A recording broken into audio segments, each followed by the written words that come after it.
혹시 요즘 밤마다 뒤척이며 잠을 이루지 못하고 계신가요? 시계를 보면 이미 자정이 훌쩍 넘어 새벽 한두 시가 되었는데도 눈은 말똥말똥, 몸은 피곤해서 무겁기만 한데 도무지 잠이 오지 않는 경험 아마 한두 번쯤은 해보셨을 겁니다. 특히 55세 이후가 되면 이런 일이 더 잦아집니다. 예전에는 머리만 대면 바로 코를 골며 잠들던 분들도 어느 순간부터는 누워서 뒤척이다가 결국 새벽까지 잠 못 이루는 경우가 많아지죠. 나이 들면 원래 잠이 줄어드는 거 아니야? 하고 대수롭지 않게 넘기기도 하지만 정말 그게 단순한 노화 현상 때문일까요? 많은 분들이 이렇게 말합니다. 우리 아버지도 나이 드시면서 잠을 잘 못 주무셨어. 나이 들면 다 그렇게 되는 거지 뭐. 그런데 과연 그럴까요?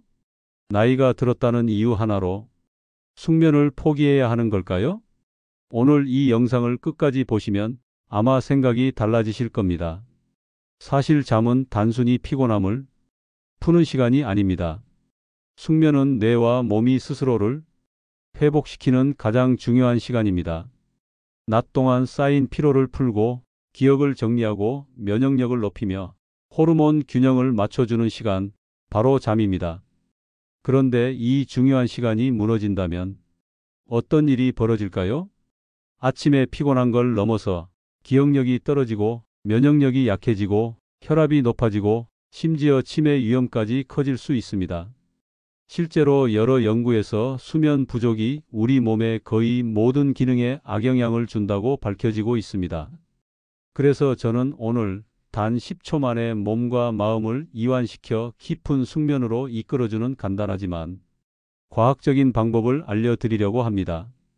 이 방법은 복잡한 장비도 비싼 약도 필요하지 않습니다. 오늘 밤 집에서 바로 따라할 수 있고 실제로 많은 분들이 효과를 경험했습니다. 몇 년 동안 수면제를 먹어도 소용없던 분들이 이 방법을 실천하고 며칠 만에 밤새 숙면을 취하게 되었고 기억력과 집중력이 회복되고 아침에 개운하게 일어나는 놀라운 변화를 겪었습니다. 하지만 본격적으로 방법을 알려드리기 전에 꼭 드리고 싶은 말이 있습니다. 이 영상을 끝까지 보셔야 합니다. 왜냐하면 이 방법을 잘못 사용하면 효과가 떨어지거나 일부 건강 상태에 따라 주의해야 할 점이 있기 때문입니다. 특히 심장질환이나 호흡기 질환이 있는 분들은 안전하게 따라하기 위한 가이드가 필요합니다. 그 내용도 영상 끝부분에서 자세히 알려드릴 테니 끝까지 함께 해주세요. 혹시 이 영상을 시청하시면서 정말 10초 만에 잠이 온다고 그게 가능해? 하고 의심하실 수도 있습니다. 그래서 저는 오늘 단순히 호흡법만 알려드리는 게 아니라 왜 이 방법이 효과적인지, 어떤 과학적 근거가 있는지, 실제로 어떤 변화가 일어났는지를 모두 보여드리려고 합니다. 단순한 수면 팁이 아니라 여러분의 건강한 삶을 위한 과학적 해답이라고 생각하셔도 좋습니다. 이야기는 이렇게 진행될 겁니다. 먼저 수면 부족이 우리 몸에 어떤 위험을 주는지 알려드릴 겁니다. 단순히 피곤함의 문제가 아니라 기억력, 면역력, 혈압, 당뇨, 심지어 안전사고까지 이어질 수 있는 문제라는 걸 아시면 아마 깜짝 놀라실 겁니다. 이어서 많은 분들이 찾는 수면제의 한계와 부작용에 대해서도 솔직하게 말씀드릴 겁니다. 약을 먹으면 잠은 오지만 그게 진짜 숙면이 아니라는 사실을 아셔야 합니다. 그리고 나서 오늘의 핵심인 10초 호흡법을 알려드릴 겁니다. 이 호흡법이 왜 효과적인지, 어떤 과학적 원리가 숨어 있는지, 실제로 어떤 분들이 효과를 받는지 구체적인 사례까지 전해드리겠습니다. 마지막으로 오늘부터 바로 실천할 수 있도록 환경조성법과 주의사항, 그리고 꾸준히 실천했을 때의 놀라운 변화를 모두 알려드릴 겁니다. 혹시 이 영상을 보시고 나와 비슷한 고민을 가진 주변 분들이 떠오르신다면 꼭 공유해 주세요. 잠 못 이루는 밤이 줄어들면 건강이 바뀌고 건강이 바뀌면 인생이 바뀝니다. 자, 그럼 이제 본격적으로 시작해 보겠습니다. 다음 챕터에서는 잠 부족이 우리 몸에 어떤 변화를 일으키는지, 왜 그냥 넘겨서는 안 되는지를 구체적으로 알려드리겠습니다. 오늘 영상 끝까지 함께 하시면 아마 오늘 밤부터 달라진 잠을 경험하게 되실 겁니다. 자, 이제 우리가 매일 밤 경험하는 잠 부족이 단순히 피곤함의 문제가 아니라는 걸 알아야 할 시간입니다. 어떤 분들은 이렇게 말합니다. 나이가 드니까 원래 잠이 줄어드는 거야. 그냥 그러려니 하고 살면 돼. 하지만 이건 절대 그냥 넘어갈 문제가 아닙니다. 왜냐하면 수면 부족은 단순한 생활 불편이 아니라 우리 몸 전체 건강을 위협하는 위험 요인이기 때문입니다. 한 가지 실제 사례를 들어볼까요? 가상의 인물이지만 아마 많은 분들이 비슷한 경험을 하셨을 겁니다. 62세 김철수 씨는 평생 건강을 자랑하던 분이었습니다. 젊었을 때부터 술과 담배를 멀리하고 매일 아침 한강변을 30분씩 걸으며 건강관리를 철저히 해왔죠. 주변 사람들은 늘 김 선생님은 참 건강관리 잘하셔. 앞으로도 걱정 없겠네 라고 말하곤 했습니다. 그런데 몇 년 전부터 이상한 변화가 찾아왔습니다. 바로 수면 문제였습니다. 처음에는 그냥 나이가 들어서 그런가 보다 하고 대수롭지 않게 넘겼습니다. 하지만 점점 상황이 심각해졌습니다. 하루에 2~3시간밖에 못 자는 날이 많아졌고 낮에는 피곤해서 눈이 감기고 저녁이 되어도 전혀 졸리지 않았습니다. 김 씨는 밤마다 뒤척이다가 결국 새벽이 되어서야 겨우 잠이 들곤 했습니다. 그 결과 가장 먼저 나타난 변화가 기억력 저하였습니다. 어제 저녁에 무슨 음식을 먹었는지 기억이 안 나고 약속 시간을 깜빡하고 심지어는 손주 이름이 순간적으로 떠오르지 않는 경우까지 생겼습니다. 처음에는 치매가 시작된 게 아닐까 하고 걱정했지만 병원 검사에서는 뇌에는 특별한 문제가 없다고 했습니다. 원인은 바로 숙면 부족이었습니다. 이건 결코 김 씨 한 사람의 문제가 아닙니다. 많은 연구에서 수면 부족이 기억력에 직접적인 영향을 미친다고 보고하고 있습니다. 우리가 깊은 잠을 잘 때 뇌는 낮 동안 쌓인 정보를 정리하고 필요 없는 기억을 지우며 중요한 기억을 저장합니다. 그런데 숙면을 취하지 못하면 이 과정이 제대로 이루어지지 않으면서 기억력이 급격히 떨어지게 됩니다. 특히 55세 이후에는 뇌의 회복 능력이 점점 줄어드는데 숙면까지 부족하면 그 속도가 훨씬 빨라집니다. 문제는 여기서 끝나지 않습니다. 수면 부족은 혈압과 심장 건강에도 치명적입니다.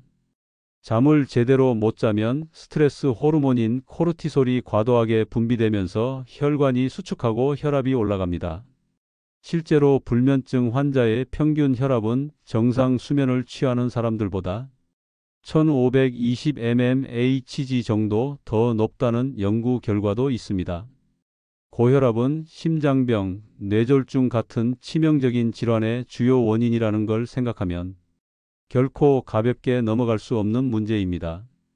또 한 가지 간과하기 쉬운 부분이 바로 낙상사고입니다. 나이가 들수록 균형 감각이 약해지는데 숙면을 취하지 못하면 반응 속도와 균형 감각이 더 떨어집니다. 밤에 화장실 가다 넘어지는 사고가 흔하게 발생하는 이유 중 하나가 바로 이겁니다. 실제로 새벽 시간대에 발생하는 골절 사고 중 상당수가 수면 부족과 관련 있다는 보고도 있습니다. 게다가 면역력 저하도 빼놓을 수 없습니다. 잠을 자는 동안 우리 몸에서는 감염과 싸우는 면역세포가 만들어지고 손상된 조직이 회복됩니다. 숙면이 부족하면 감기에 더 자주 걸리고 작은 염증이 잘 낫지 않으며 몸의 회복 속도도 느려집니다. 나이가 들수록 면역력 유지가 중요한데 숙면이 그 기초라는 사실을 아는 분은 의외로 많지 않습니다. 이쯤 되면 잠 부족이 단순히 밤에 뒤척이는 불편함 정도가 아니라는 걸 아실 겁니다. 기억력 저하, 혈압 상승, 낙상 사고, 면역력 약화, 심장 건강 악화까지 우리 몸의 거의 모든 기능이 영향을 받습니다. 혹시 영상을 보시면서 나도 요즘 기억력이 예전 같지 않은데 혈압이 잘 안 잡히는데 혹시 잠 때문인가? 하고 떠오르는 생각이 있으신가요? 그렇다면 오늘 이 영상을 끝까지 보셔야 합니다. 왜냐하면 지금부터 알려드릴 내용이 앞으로의 건강을 바꿀 수도 있기 때문입니다.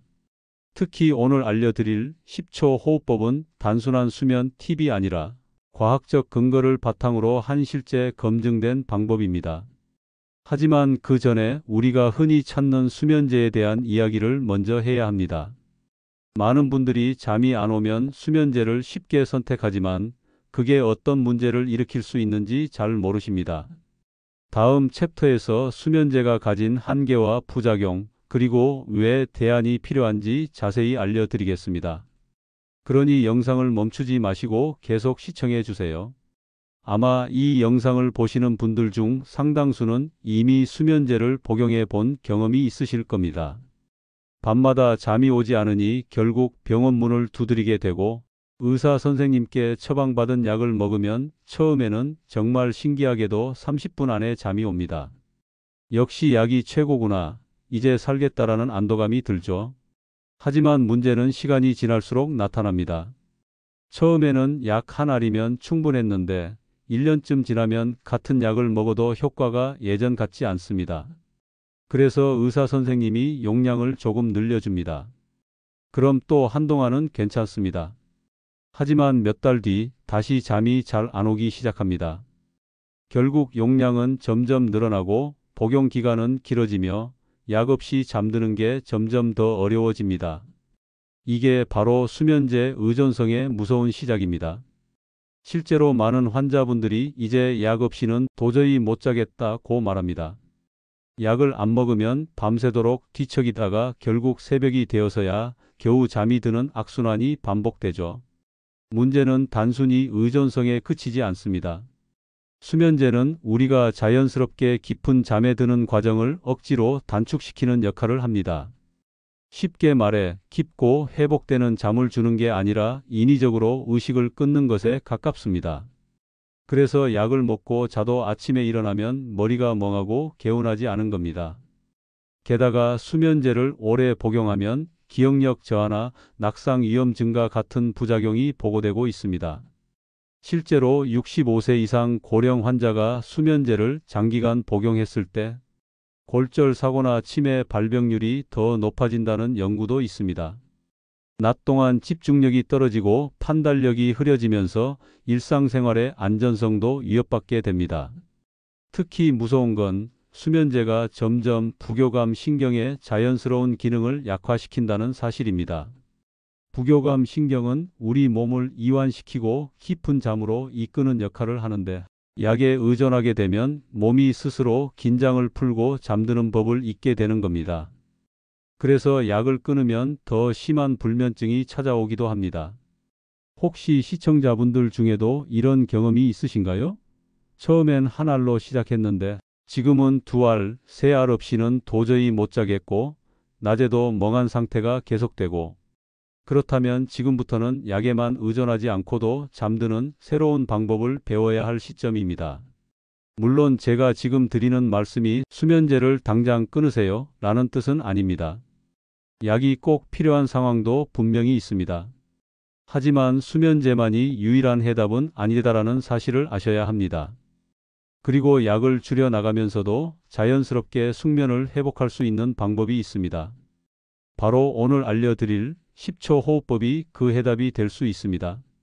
이 호흡법은 단순히 잠을 잘 자게 하는 수준을 넘어서 몸이 스스로 긴장을 풀고 부교감 신경을 활성화해 진짜 숙면을 경험하게 돕습니다. 수면제가 의식을 억지로 끊는 것이라면 이 호흡법은 몸이 스스로 잠드는 시스템을 회복하게 해주는 방법이라고 할 수 있습니다. 저는 실제로 이 방법을 60세 이상 불면증 환자분들께 교육해 드렸는데 놀라운 변화를 경험하신 분들이 정말 많았습니다. 어떤 분은 10년 가까이 수면제를 복용하셨는데 이 호흡법을 꾸준히 하면서 점차 약을 줄이고 결국 완전히 끊을 수 있었다고 말씀하셨습니다. 처음엔 믿기 어려웠지만 3개월 만에 잠드는 시간이 1시간에서 10분으로 줄어들고 아침에 머리가 맑아지고 낮에도 활력이 생겼다고 합니다. 중요한 건 이 방법이 단순히 마음 편히 먹고 쉬세요 같은 막연한 조언이 아니라 신경학적 미학적으로 검증된 과학적 근거를 바탕으로 한다는 겁니다. 그래서 다음 챕터에서는 이 호흡법이 어떤 원리로 작동하는지, 왜 10초 만에 숙면으로 이끌 수 있는지를 상세히 설명해 드리겠습니다. 혹시 이 영상을 보시면서 나도 약에 너무 의존하는 건 아닐까? 라는 생각이 드신다면 오늘 알려드릴 방법이 새로운 전환점이 될 수 있습니다. 그러니 영상을 끝까지 보시고 꼭 실천해 보시길 권해드립니다. 그리고 혹시 이 영상이 도움이 될 것 같다면 구독과 좋아요를 한번 눌러주세요. 더 많은 분들에게 건강한 숙면의 방법을 전하는 데 큰 힘이 됩니다. 이제 다음 챕터에서는 본격적으로 10초 호흡법의 과학적 원리에 대해 알려드리겠습니다. 왜 이 방법이 단순한 민간요법이 아니라 의학적으로도 의미 있는 방법인지, 그리고 실제로 우리 몸에서 어떤 변화가 일어나는지 과학적으로 이해해 보겠습니다. 이제 본격적으로 많은 분들이 궁금해하실 부분, 바로 10초 호흡법이 왜 효과적인지에 대한 과학적 원리를 설명해 드리겠습니다. 그냥 숨 좀 천천히 쉬면 좋은 거 아냐? 라고 생각하실 수 있지만 사실 이 호흡법은 단순한 심리 안정 수준을 넘어서 우리 몸의 자율신경계와 호르몬 분비에 직접적인 영향을 주는 방법입니다. 그래서 의학적으로도 충분히 근거가 있는 숙면 유도법이라고 할 수 있습니다. 우리 몸에는 교감신경과 부교감신경이라는 두 가지 큰 신경계가 있습니다. 쉽게 말해 교감신경은 긴장과 스트레스를 담당하는 가속 페달이고, 부교감신경은 이완과 회복을 담당하는 브레이크라고 생각하시면 됩니다. 낮 동안 우리는 여러 자극과 스트레스를 받으면서 교감신경이 우세해집니다. 그래서 혈압이 올라가고 심장이 빨리 뛰고 근육은 긴장 상태가 되죠. 그런데 밤에 잠이 오려면 이 교감신경의 흥분이 가라앉고 부교감신경이 활성화되면서 몸이 휴식 모드로 전환돼야 합니다. 문제는 나이가 들수록 부교감신경의 기능이 떨어진다는 데 있습니다. 55세 이후부터는 신경계의 조절 능력이 젊을 때보다 둔해지면서 긴장이 잘 풀리지 않는 경우가 많습니다.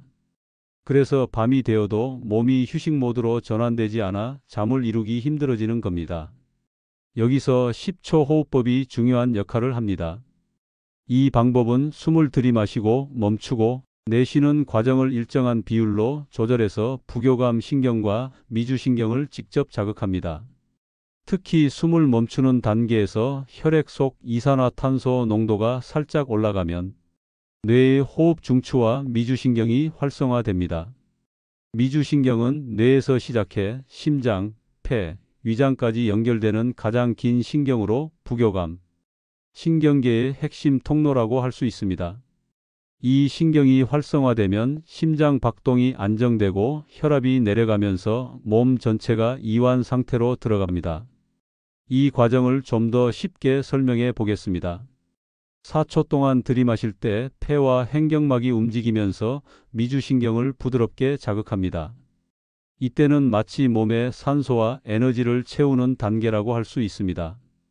7초 동안 숨을 멈출 때 혈액 속 이산화탄소가 살짝 증가하면서 뇌의 호흡 중추가 반응하고 미주신경이 강하게 활성화됩니다. 이 순간이 바로 몸이 휴식 모드로 전환되는 스위치를 켜는 핵심입니다. 8초 동안 내쉴 때 숨을 길게 내쉬면서 심장 박동이 천천히 느려지고 근육이 풀립니다. 마치 몸속 긴장이 바람 빠지듯 사라지면서 자연스럽게 졸음이 밀려오게 됩니다. 이 과정에서 뇌에서는 가바지 ABA라는 신경 전달 물질이 분비됩니다. 가바는 뇌의 흥분을 가라앉히고 진정을 유도하는 물질로 흔히 자연의 신경 안정제라고 불립니다. 동시에 세로토닌과 멜라토닌 분비도 촉진됩니다.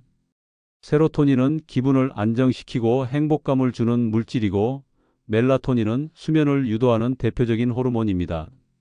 즉, 10초 호흡법을 하면 이 세 가지 물질이 모두 활성화되면서 몸과 마음이 편안해지고 자연스럽게 잠에 빠져들게 되는 겁니다. 혹시 그냥 평소에 숨을 천천히 쉬는 것과 뭐가 다른가요? 라고 생각하실 수도 있습니다. 중요한 차이는 호흡의 리듬과 비율입니다. 4-7-8이라는 일정한 패턴이 신경계와 호르몬 분비를 최적화한다는 사실이 여러 연구에서 밝혀졌습니다. 단순히 천천히 숨 쉬는 것보다 일정한 패턴을 반복하면 심박수 변화율이 안정되고 부교감 신경의 활동이 60% 이상 증가한다는 데이터도 있습니다. 또 하나 흥미로운 점은 이 호흡법이 단순히 수면에만 좋은 게 아니라는 겁니다. 실제로 10초 호흡법을 꾸준히 실천한 분들은 혈압이 안정되고 스트레스 수치가 낮아지고 소화 기능까지 좋아졌다는 보고를 많이 합니다. 그 이유는 부교감 신경이 단순히 수면뿐 아니라 심장혈관, 소화기관, 면역계 등 우리 몸의 회복 시스템 전체를 조절하기 때문입니다. 결국 10초 호흡법은 단순한 숙면 비법이 아니라 우리 몸의 자연스러운 회복 메커니즘을 깨우는 과학적 방법이라고 할 수 있습니다. 혹시 이 설명을 들으시면서 생각보다 전문적인 원리가 있구나, 나도 오늘부터 꼭 해봐야겠다라는 생각이 드셨나요?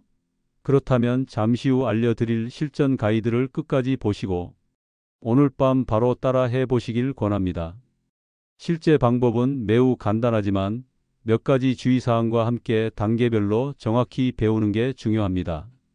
그리고 혹시 이 영상이 도움이 될 것 같다면 구독과 좋아요를 눌러주세요.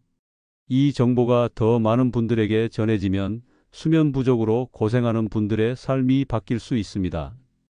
여러분의 참여가 누군가의 건강한 밤을 만드는 데 큰 힘이 됩니다.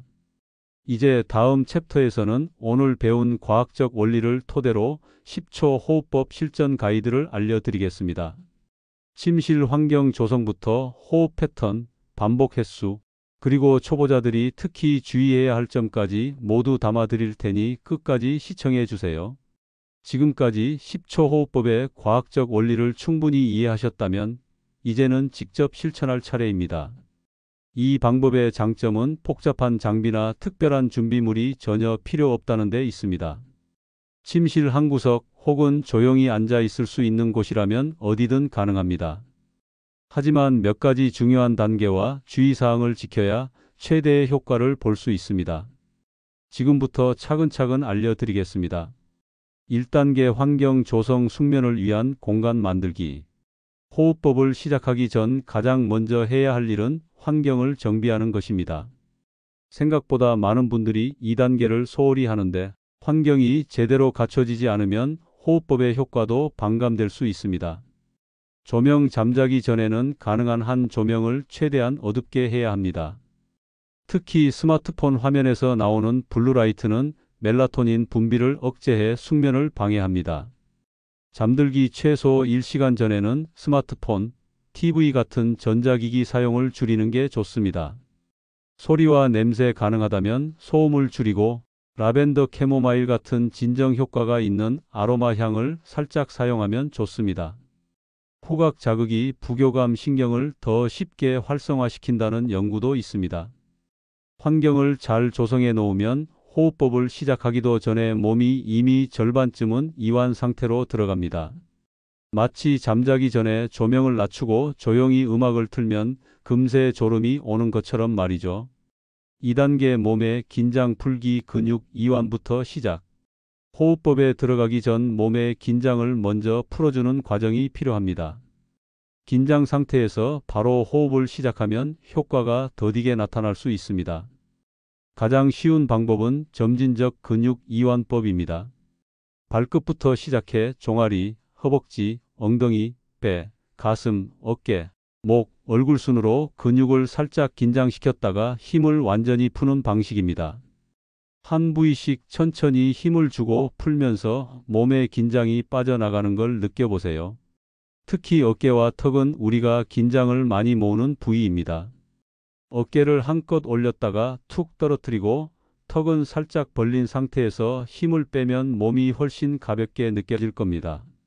혀끝을 앞니 뒤쪽에 살짝 대고 있는 것도 턱의 긴장을 푸는 데 도움이 됩니다. 3단계 4-7-8 호흡법 실행. 오늘의 핵심. 이제 본격적으로 10초 호흡법, 즉 4-7-8 호흡법을 실행할 시간입니다. 방법은 매우 간단하지만 처음에는 천천히 단계를 지키면서 연습해야 합니다. 4초 동안 코로 숨을 들이마십니다. 배가 천천히 부풀어 오르는 걸 느끼면서 코로 깊고 부드럽게 공기를 들이마십니다. 가슴이 아니라 배가 움직이도록 복식 호흡을 하는 게 중요합니다. 한 손은 배 위에, 다른 손은 가슴 위에 올려두면 배만 움직이는 걸 더 쉽게 확인할 수 있습니다. 7초 동안 숨을 멈춥니다. 이 단계가 가장 중요합니다. 숨을 멈추는 동안 미주신경이 자극되고 부교감 신경이 강하게 활성화됩니다. 처음에는 7초가 너무 길게 느껴진다면 4, 5초부터 시작해 점차 늘려가셔도 됩니다. 중요한 건 무리하지 않고 편안하게 멈추는 겁니다. 8초 동안 입으로 숨을 길게 내쉽니다. 마치 긴 한숨을 내쉬듯이 입술을 살짝 오므리고 후 소리를 내면서 천천히 공기를 내보냅니다. 이때 몸 안의 긴장, 걱정, 스트레스가 함께 빠져나간다고 상상하면 더 효과적입니다. 이 과정을 한번 끝내면 한 사이클이 완성됩니다. 4번 반복하면 대부분의 사람들은 몸이 눈에 띄게 편안해지고 어떤 분들은 3번째 사이클쯤에서 이미 졸음이 오기 시작합니다.